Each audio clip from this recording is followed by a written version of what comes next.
భూతాలు, పిశాచాలు, చేతబడులు వంటి వదిలిపోవాలంటే ఏం చేయాలి అని రాజస్థాన్ జనాన్ని అడిగితే వాళ్ళు చెప్పే సమాధానం ఈ యొక్క ఆలయానికి వెళ్ళమని. ఇది దౌసా జిల్లాలో ఉంది.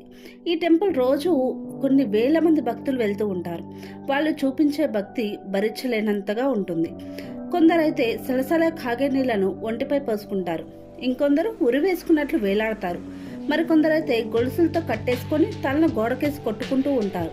ఇదంతా ఎందుకు ఇలా చేస్తున్నారు అని మనం అడిగితే తమను దెయ్యాలు వదిలిపోవాలి అని అంటారు. ఇంకొక ఆశ్చర్యకరమైన విషయం ఏంటంటే పూజారుల దగ్గరుండి ఇలాంటివి చేయిస్తారు. బహుశా ఈ దేశంలో ఈ ఒక్క గుడిలోనే కావచ్చు ఈ విధంగా చేయడం. ఇంకో విషయం ఏంటంటే ఇక్కడ ప్రసాదం అనేది ఏమీ ఇవ్వరు. ఆలయం నుంచి వెళ్ళిపోయేటప్పుడు వెనక్కి తిరిగి అస్సలు చూడకూడదు. అలా చూస్తే దెయ్యాల్ని తమలోకి మనల్ని రమ్మని పిలిచినట్లట. ఇది నిజమా కాదా అంటే ఇంకా ఎవరు దీని గురించి స్పష్టత ఇవ్వలేదు. ఎవరి నమ్మకం